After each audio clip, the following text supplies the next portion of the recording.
Hi, this is Ron. I'm going to make a video about my sobriety. This is Saturday, November 7th. I'll be celebrating. I don't know how much celebrating I'll do, but I'll be celebrating 18 months of sobriety. Something that I never thought I would want or achieve. And alcohol was my main problem by far. That's the last thing I gave up. Right, Zeus? And it's been now the not drinking part has been a lot easier than I thought it would because I actually enjoyed drinking, especially my wine. Most people who know me know that I like my wine a lot, and but the thing is, I drank so much of it for so many years that I just don't have a desire to drink anymore. But it's been tougher. It's been tougher in this pandemic, the isolation of the pandemic and the shutdowns and everything else. And everyone I think everyone's a little bit off kilter these last few months, out of their usual routines and whatnot. So again, that's just made it tougher because I've been pretty isolated and everything, like a lot of people. And now all I miss the socialization aspect of drinking. That's the only thing I miss about it is the socialization aspect. But I was thinking more and more about this. One of my favorite quotes, and forgive me if I butcher the name, because I hardly ever hear this name out loud. Friedrich Nietzsche. Friedrich Nietzsche. Well, anyway, throw roses into the abyss and say, "Here is my thanks to the monster who didn't succeed in swallowing me alive." I really like that.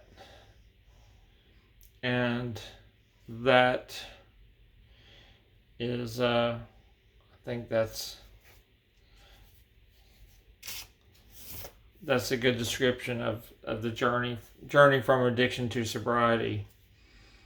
And the alcohol monster nearly did swallow me alive. Eminem put out a song earlier this year called Godzilla.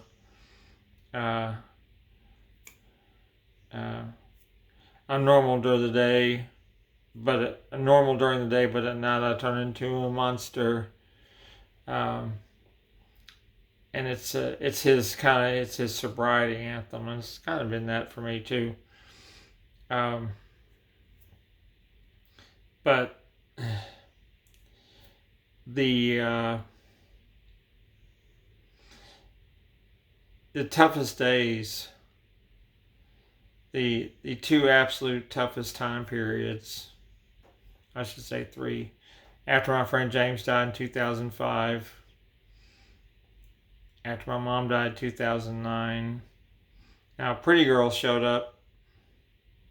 Oh, the dog I had before Zeus, little red-nosed pitbull named Pretty Girl.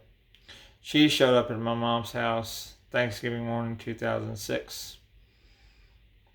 And that was, I'll tell more of her full story later, but suffice to say, she was badly abused and she had been used for fighting.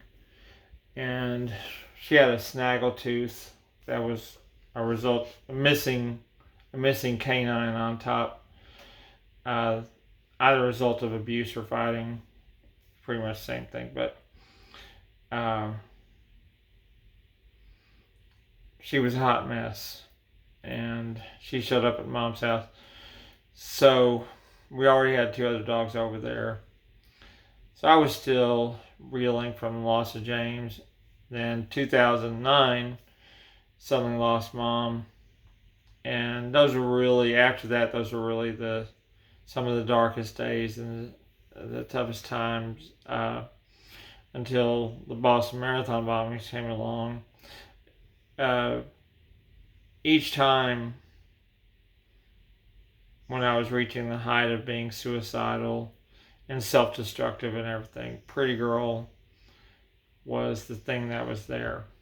And I've said it before, when my therapist asked me in my absolute darkest days when I had a lot of suicidal ideation, uh, in some instances, almost every day, I thought about it. By the way, there's my David Bowie shirt.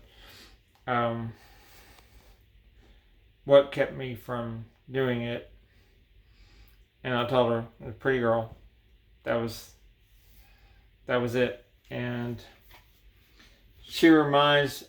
that Nietzsche quote reminds me of her. And here's a picture. This was taken maybe a month or two after she showed up at Mom's house.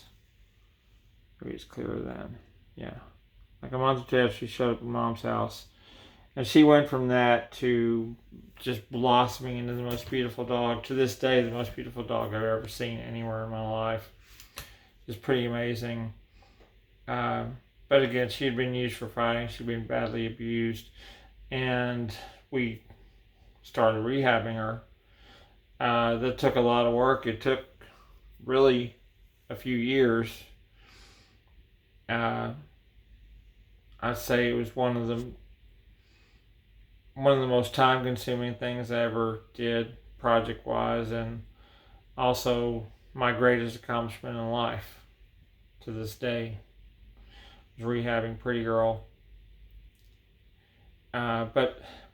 So learn some lessons from that. And again, with all this isolation, we have to draw on our inner resources.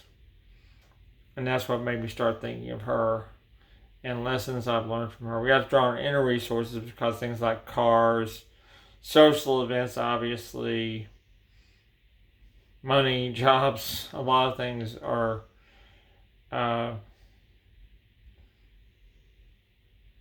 harder to come by in this pandemic. And even once you get another one,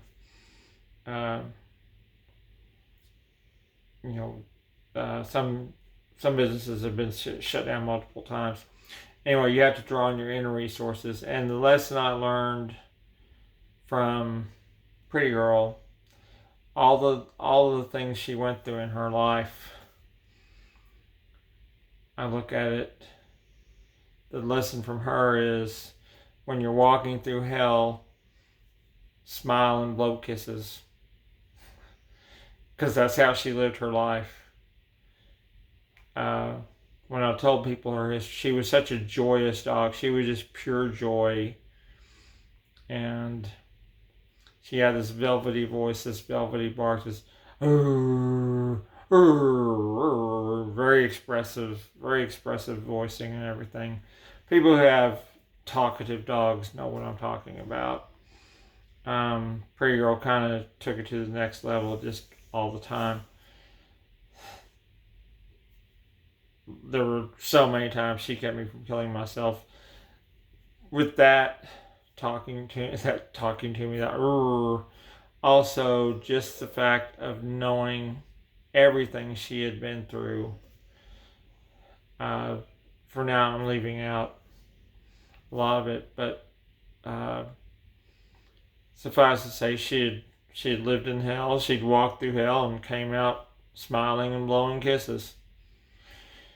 And that resilience, that inner strength, that resilience, that spirit is something to draw on. And I learned a lot from that. I learned a lot from her.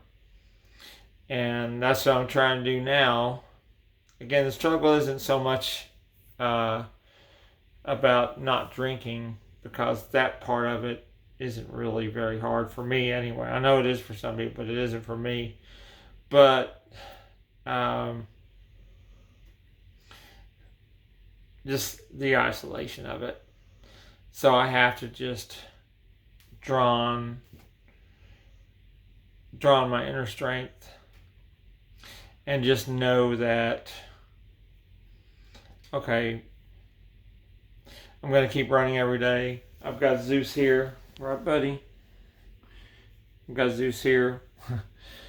um,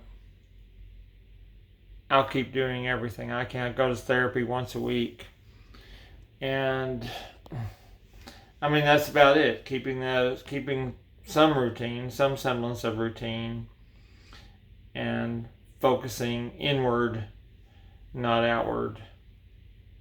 Especially this toxic election season that is thankfully finally ending in the near future, hopefully.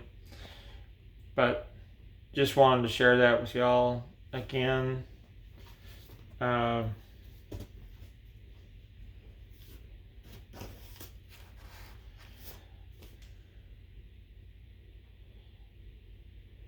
It's all about just being grateful for what you made it through. As I said, to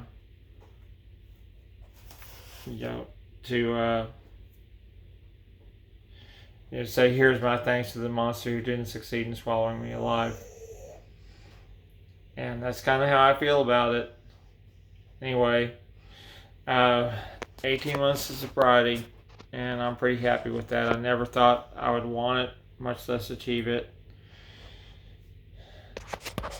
Alright, everyone, hang in there. Remember, we are luminous beings. Y'all take care.